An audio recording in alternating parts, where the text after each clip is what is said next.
There's a good shot there. Let's see one more, guys, and we'll kind of gather all in. All right, so now today we're out here on the chipping green. We're going to be working on chipping and pitching. Before we get started, is anybody familiar with the difference of the two? Anybody want to take a shot at it? I have no idea. No? Anybody? All right, so what we're deciding on now when chipping and pitching is whether we want to hit it low or hit it high. But why does it matter? Well, because the reaction to the shot. You know, a low chip shot, generally speaking, will kind of run out a little bit more. Think of like a bump and run type shot. Maybe you've seen that on the PGA Tour. Or you could do a flop shot. You know, Phil Mickelson's notorious for those.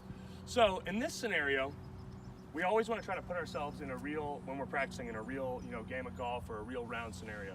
Even when we're practicing, you don't want to just walk up to this pile of balls and just start hitting aimlessly. So if we put ourselves in a real course scenario here, we have an uphill green. So we don't have too much trouble. You know, we don't have to chip over anything crazy. So we don't have to hit any kind of wild flop shots. We got an uphill green, so a bump and run or a chip shot is going to be perfect for this scenario. So what you want to do when we're hitting a chip shot is, because when you're hitting anything else, you know, you're moving your ball position around. But anytime you're trying to keep it low and hit a chip shot, we always want to try to set up with this ball back in our stance. We don't want to go middle, and we definitely don't want to go front. Because you can use any club here. What I've got is a 60-degree wedge, which, you know, we know from watching TV that goes pretty high. But I'm going to hit a low chip shot with this same wedge because I'm putting it back in my stance and I'm going to get my club leaning forward. When we're hitting this shot, we want to look at the green and see where we want to try to get the ball going. It's very important to think about your landing area versus the target. So if I'm going to this hole out in front of us here, I'm not looking at the hole and trying to slam dunk this ball every time. I want to think about where I'm going to land this ball and have it roll up to the hole.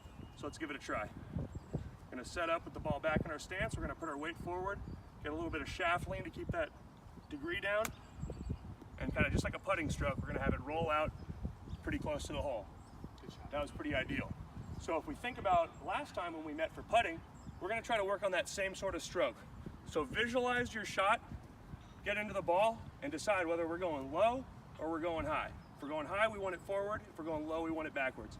And just try to do that same kind of putting stroke, really nice, smooth tempo. We're not trying to break our wrists yet. We'll talk about that in the full swing. Right now, we're trying to do the same exact putting stroke. Effectively, we're just going to be putting with loft now, because we're just trying to get that ball off the ground slightly and rolling out to our target. Would you only want it high if you're going over something? Well, it kind of depends on the situation. Yes, if there was a sand trap in front of us, we'd want to hit a high shot.